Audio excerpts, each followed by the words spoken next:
Hello learners, I am Dr. Preeti Rani. Today we are going to discuss medical ethics and some ethical concerns. So earlier we had a look at the introduction to medical ethics. So this is the second session in continuation to that. So healthcare professionals often face situations that require balancing patient needs, moral values, and professional duties. Ethical concerns arise when core principles, which we looked at in our last lecture, autonomy, beneficence, non-malfeasance, justice, they conflict with each other. So, for example, a patient's right to refuse treatment, there is right of autonomy involved in, may clash with doctors' intent to provide life-saving care where the principle of beneficence is involved, while decisions about distributing limited resources like organ transplant challenge justice. So, understanding these principles and their conflicts is essential for navigating ethical dilemmas in healthcare. If we talk about the modern times, advances in medical technologies such as genetic editing, and artificial intelligence offer new possibilities but also raise ethical questions about the extent to which technology should intervene in matters of life and death. Ethical dilemmas in medicine are rarely clear cut or black and white and often involve competing values requiring careful deliberation and ethical reasoning, as there may not be a single right answer involved here. So, there are some of the key ethical concerns in medicine that we will be looking at in our today's lecture. One is patient debate between patient's autonomy and medical paternalism. Another is associated with end of life decision making, where the concept of futility is also involved in. Then we'll be looking at the cases of informed consent and capacity, then issues related to resource allocation and justice in healthcare. Moving further, we'll be exploring confidentiality and privacy, where digitization has brought out more ethical concerns related to the principle of confidentiality.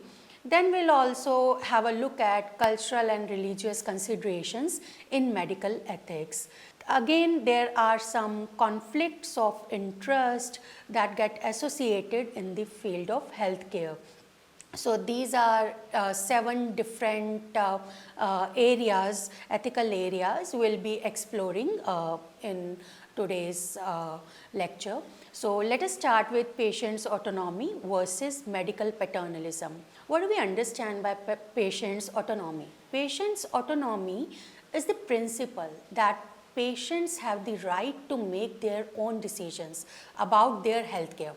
This means that patients are not just passive recipients of medical care, but active participants. They have a right to accept or refuse treatment based on their values, beliefs, and preferences. A key part of patient's autonomy is informed consent. Informed consent means that the patient must be fully informed about their condition, the proposed treatment options, potential risk involved in, and benefits. Only then can they make a voluntary and informed decision. Let us take an example. A patient may choose to refuse life-saving treatment. They may decline a blood transfusion due to their religious belief, or refuse chemotherapy because they prefer quality of life over prolonged treatment. Even if the medical team disagrees with the patient's decision, their autonomy must be respected as long as they are competent to make that choice. On the other hand comes the medical paternalism, which refers to a situation where healthcare providers make decisions on behalf of the patient, believing that they know what's best for the patient's health and well-being. This happens when a doctor steps in and make a decision without the patient's explicit consent, usually in an effort to protect them from harm. For example, a doctor might withhold certain medical information if they think it will cause unnecessary distress to the patient, or they might administer a life-saving treatment even if the patient has not fully agreed to it. So ethical conflicts arise here when patient autonomy and medical paternalism come into direct conflict. What happens when a doctor believes that the patient is making a decision that could be harmful, such as refusing a treatment that could save their life? So in these cases, the doctor's duty to respect the patient's autonomy clashes with their professional obligation to act in patient's best interest. So how to navigate this ethical tension? One needs to be very careful in judgment here, compassionate, and in some cases one needs to compromise. The goal is always to find a balance between respecting patient's autonomy while ensuring that medical decisions lead to the best possible outcomes. Talking about the end of life decision makings, ethical concerns associated with decisions surrounding end life, including assisted dying, euthanasia, and whether to prolong life through medical interventions. When making decisions about these cases, healthcare providers must consider legal, moral, and societal factors, as well as their own ethical beliefs. So some of the ethical dilemmas involved in the end life decision making cases are sometimes autonomy and principle of non-malfeasance comes into conflict. So balancing the patient's right to choose autonomy with the physician's duty not to harm has to be balanced. Sometimes beneficence and sanctity of life, they come in conflict. So is it more compassionate to alleviate suffering through euthanasia, or should life be preserved at all cost regarding of suffering? So this could be one of the ethical dilemma. Balancing patient wishes with medical expertise and family input. So a key ethical challenge is balancing the patient wishes, sometimes expressed through advanced directives, with the expertise of healthcare providers and the concerns of the family members. Family members often play a significant role in these decisions, which can lead to conflict when the patient wishes differ what the family or the medical team believes is right for the patient. So here it would be better to take a case study. So let us take the case of the Terry Sachivo case. It's a well-known example of the ethical dilemma which happened in the United States.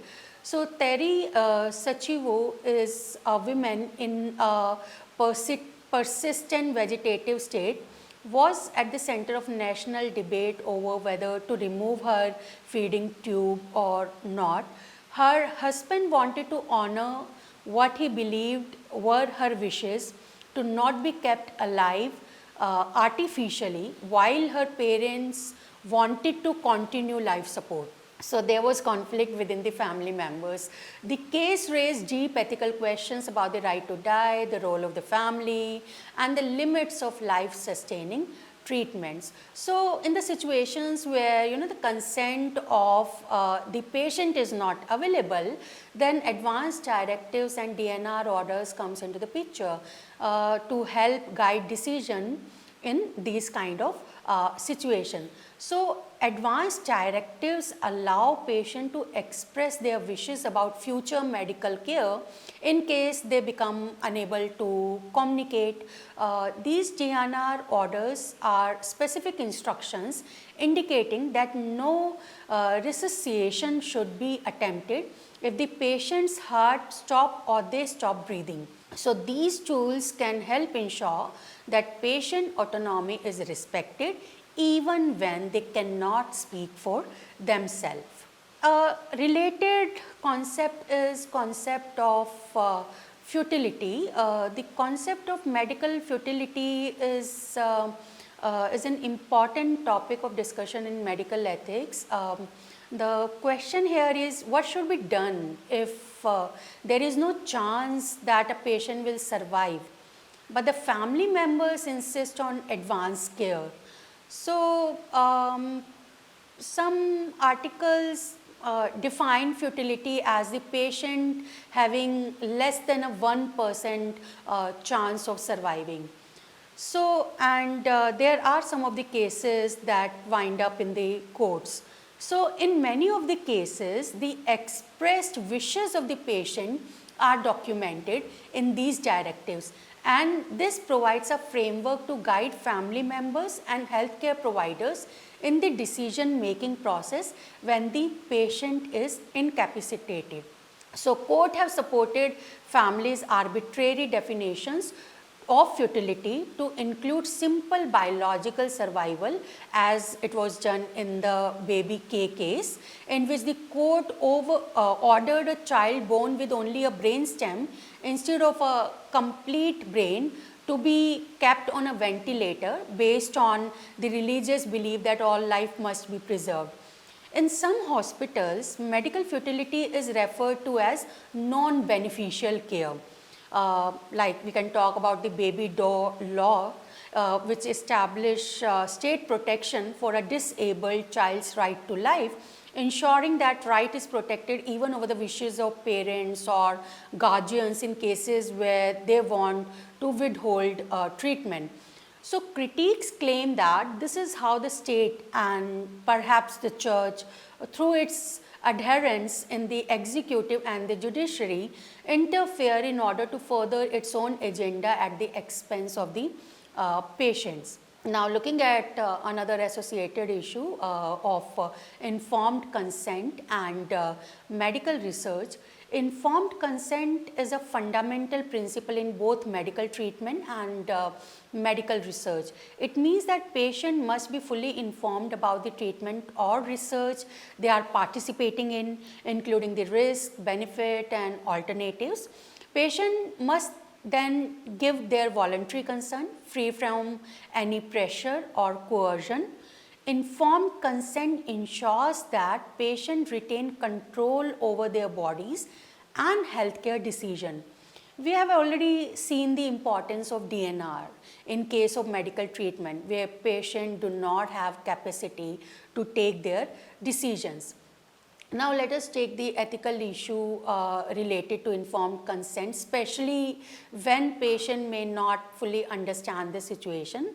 So, understanding the risk is important. Major concern is that patients often struggle to fully comprehend the risk involved in treatment or medical research because they are not expert of the field. So, complex medical information can be difficult to explain in a way that's clear or accessible to the patient or patient's family. Patient may agree to participate in the treatment or trial without understanding the potential harm involved in. Then another issue is of vulnerable population in clinical trial. Special ethical concern arises when research involves vulnerable population. These include individuals who may not be able to give informed consent on their own, such as children, people with mental disabilities, or those who are economically disadvantaged. In these cases, ensuring consent is truly informed and voluntary becomes even more critical to protect participants. We can here take the case of Tuskegee syphilis study from 1932 to 1972. The US Public Health Service conducted a study on African American men with syphilis, but did not inform them of their diagnosis or provide them with treatment. The men were told they were receiving free health care, but were never fully informed about the nature of the study or given the option to withdraw. So, the Tuskegee study is now regarded as a severe breach of medical ethics, highlighting the importance of honesty, transparency, and true informed consent in medical research.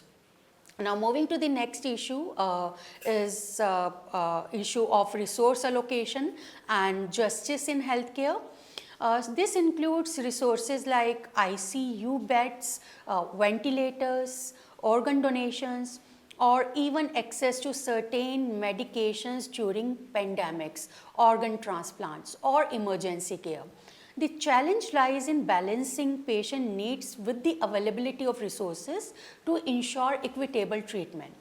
So, in times of scarcity, difficult decision must be made about who receives care and who doesn't. So, some of the ethical dilemmas involved in such cases are justice, that ensuring fairness in distributing scarce resources while avoiding bias or discrimination, beneficence, maximizing positive outcomes by allocating resources to those who can benefit the most, equality versus equity, should everyone have an equal chance or should resources be distributed based on specific needs of the or the circumstances. Here the example could be, we can talk about the situations during pandemic. Imagine a situation where there is only one ventilator left in an ICU, but multiple patients need it. So how do healthcare providers decide who gets the ventilator? Should it go to the patient who arrives first, or patient with the best chance of survival, or perhaps the patient who has no other health condition and can benefit from it the longest? So how to decide on who will be allocated the available resource? So what's the key challenge involved here in ethical decision making? So these are pretty tough ethical decisions that healthcare providers face, and there is often no perfect solution. Different ethical frameworks such as utilitarianism, greatest good for the greatest number, or egalitarianism, equal access for all, will provide different solutions. Next, ethical concern associated with the field of medical ethics is confidentiality and privacy.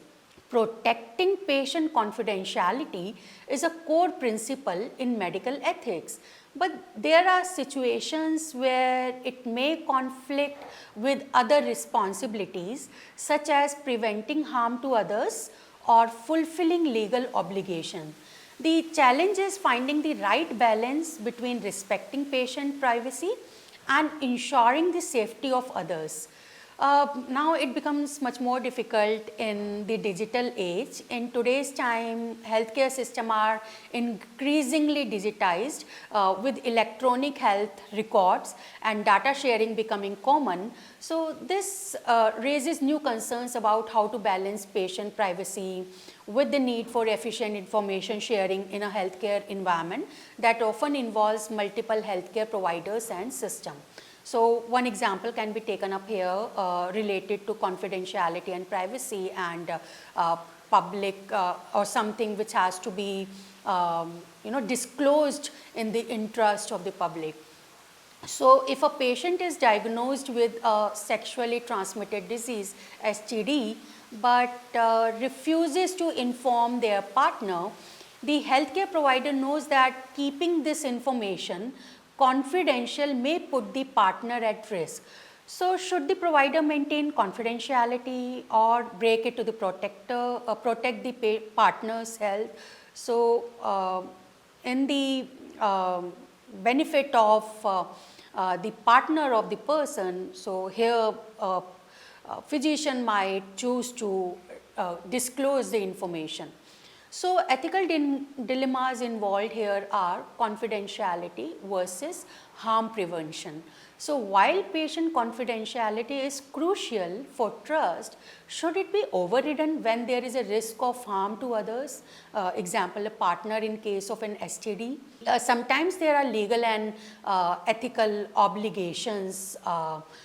In some cases, the law may require healthcare providers to report certain conditions, example, infectious disease or risk, for example, impaired drivers to the authorities.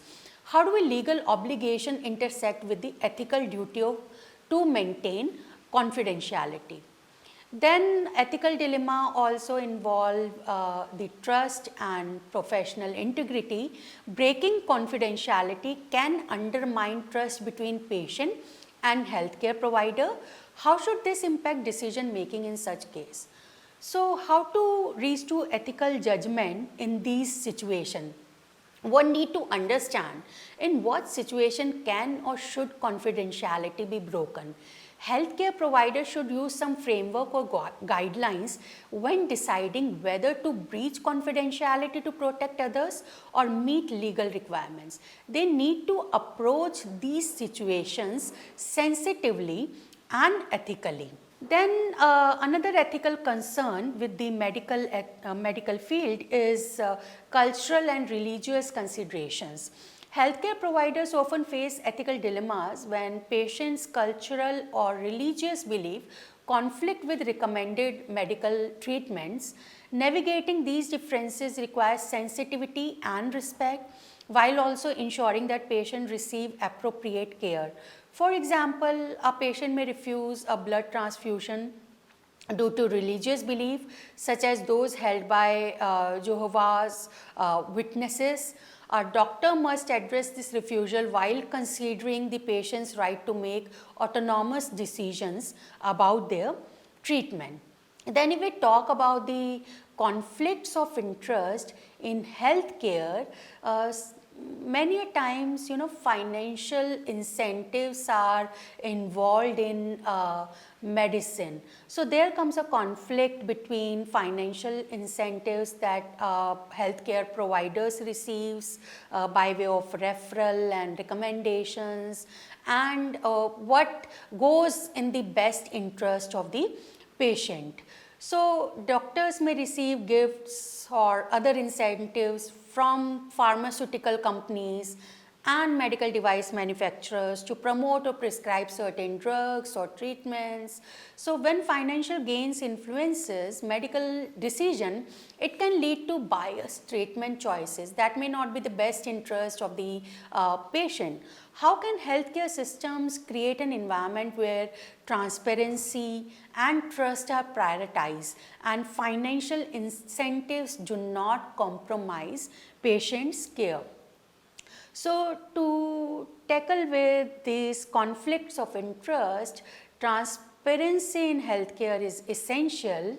Doctor must disclose any financial relationship they have with pharmaceutical companies to ensure patients are fully informed. Professional medical bodies often have guidelines to prevent conflict of interest and promote professional integrity. Doctors are expected to uphold the highest ethical standards, ensuring that patient care comes first, free from any undue financial influence. So to wrap up the whole discussion on the ethical concerns related to field of medicine, so ethical issues, we have observed that ethical issues in healthcare are complex, often involving competing values such as patient's autonomy, professional duties, and resource limitation. There is rarely a clear right answer, and healthcare professionals must use ethical reasoning to navigate these dilemmas. The field of medical ethics is continually evolving with advancements in medicine and technology, and ongoing education, training, and reflection are crucial for healthcare professionals to keep up with new ethical challenges and make informed decisions. As technology and medical science advance, ethical challenges will continue to grow more complex. Encouraging a mindset of ethical reflection and discussion will be key to addressing the future of healthcare ethics. So thank you students for joining in today's lecture. Here is a list of readings which you can utilize for exploring more about the ethical concerns associated with the field of medicine. Thank you once again.